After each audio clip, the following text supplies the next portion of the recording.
Hello everybody, it is finally October, which means it is officially Halloween season. Nobody can tell you otherwise. So to celebrate today, I am going to show you how to make some Oreo balls decorated as ghosts. So what you're going to need are obviously some Oreos, duh. Oh, you can see my cat's paw there, hello. Some candy melts, make sure you get the bright white.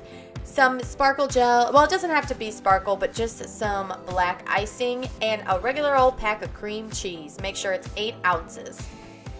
So the first step, which is personally the most annoying step to me, but it may not be for you. If you have a food processor, then you can pretty much skip all this. Just put the Oreos in the food processor and chop them up to a nice cookie crumble dust. But if you're like me and you don't have one and you kind of lack a lot of good kitchen tools because you just don't buy that stuff, here's what you can do. So grab a gallon-sized Ziploc bag, or they might be labeled as freezer bags, and put the entire pack of Oreos in the bag.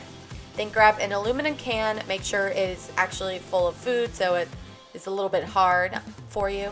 And you're going to roll that onto the Oreos and kind of bang it on there to mash them up. Be careful not to do it in too hard because you don't want to puncture the bag and then get crumbs everywhere. Every little bit of the crumbs is going to count towards these Oreo balls. So after you get it down, smushed a little bit, I put all mine in the blender and I just blended it up until I got to where I wanted. But be careful with using a blender. It's probably not the best idea. So try to get it smushed as much as possible.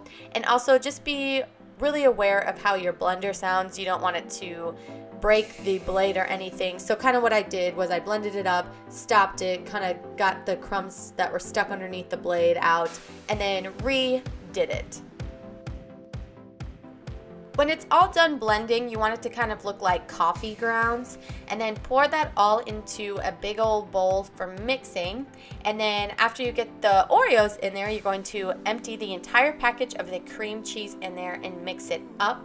You can use an electronic mixer if you want. I have a spoon that I used, but another thing that I did was I put on some gloves that I had and I just mixed it with my hands myself because that actually was the easiest way for me. And one thing I forgot to mention is you do want the cream cheese to be room temperature, so I let mine sit out on the counter for like an hour or so, just so it's a little bit easier to mix. And if it's not quite where you want it to, you can always put it in the microwave for a couple seconds. So after you get it all perfectly mixed up, you're going to want to make them into little balls. So to make sure that they are all the same size, you can get one of those cookie scoops and it's like the perfect measurement. I have one of those, but I decided to do it the good old-fashioned way and do it with my hands because that's just how I roll around here. Ooh, no pun intended, but I'll take it. And then after you get those all rolled up, put them in the freezer for 10 minutes. Right before your Oreo balls come out the freezer, get your chocolate nice and ready. And I used a little over half the bag. I probably should have used the whole bag because I barely had enough for the last 4 Oreo balls to cover. And then you are just going to heat it up in 30-second increments. You don't want to burn it and it'll smell weird when it's burnt. So just do it in 30-second increments. If you notice it a little chunky, just shake it around and it should smooth itself out like I did right here.